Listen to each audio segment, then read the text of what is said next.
আস্তে আস্তে। Just guys তোমরা দেখো কত রাস্তায় ভিড় আছে। দাদা আজকে কত নম্বর ক্লাস দাদা? 6 নম্বর ক্লাস। দাদা 6 নম্বর ক্লাসে এই রোডে চালাচ্ছে। তো তোমরা বুঝতেই পারছো কতটা ঠান্ডা মাথায় চালাচ্ছে দাদা, কত কনফিডেন্ট। তোমরা দেখতে থাকো। ঢালাই, এটা ঢালাই ব্রিজের জ্যাম। হালকা এক্সিলেট করো দাদা, করো করো, আমি তো বলছি করো। লিফট লিফট আস্তে করে লিফট। হ্যাঁ চলো আস্তে আস্তে করে, আস্তে আস্তে করে একটু লিফটে চেপে যাও। কেউ রাইডে চাপছো? হ্যাঁ চলো চলো চলো চলো। সেকেন্ড গিয়ার এনগেজ করো, ফার্স্ট গিয়ার এনগেজ করো আবার। চলো হ্যাঁ চলো চলো চলো, পারবে পারবে, all the best. Lovely lovely lovely.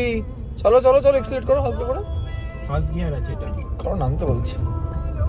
হ্যাঁ লাভলি। হ্যাঁ দাঁড়িয়ে যাও, দাঁড়িয়ে যাও। সিগন্যাল হয়ে গেছে ঠিক 1 মিনিট 2 সেকেন্ড। তোমরা দেখতে পাচ্ছ দাদা 1 মিনিট 2 সেকেন্ডের মধ্যে এখানে তুলতে পেরেছে।